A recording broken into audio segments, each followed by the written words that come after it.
If I decided to cross this street, who would be at fault if someone hit me? Well, I actually am going to cross this street because the road is completely clear. This happens every single day in every single city in America. The road is wide open. Someone walks across the road, no problem. Here we go. But every now and then someone times it wrong, or someone pulls out of a driveway or makes a turn and the person walking across didn't expect it, and boom, they get hit. Hold on, quick story break. I'm gonna grab a Red Bull, which I know are bad for me, but sorry. So technically, legally, the person who crosses the busy street and gets hit, they're at fault for crossing the street where they're not supposed to cross the street. But in the United States of America, we have something called criminal law and civil law. That's why sometimes you'll hear about court cases where no one was criminally charged with anything, but somehow they were able to win, in the civil side, a bunch of money.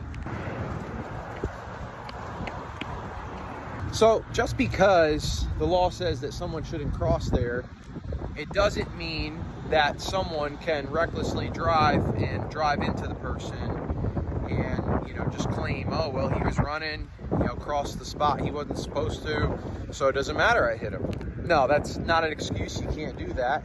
And that's why a lot of times, even if the person who walked across the street is technically at fault for the accident, he could still, or she could still go forward and recover a civil judgment or settlement from the insurance company.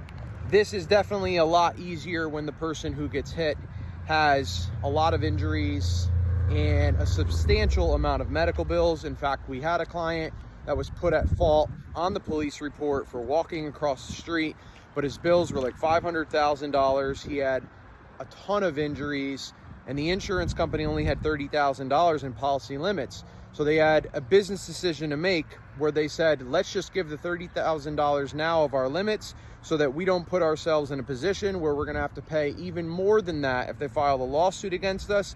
It's a business decision. We were actually able to go and get those medical bills reduced from $500,000 all the way down to $10,000, and the client walked away with $10,000 for walking across the street when he wasn't supposed to.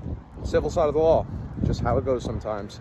Hope this video has been educational and entertaining for you. God bless you and have a great day.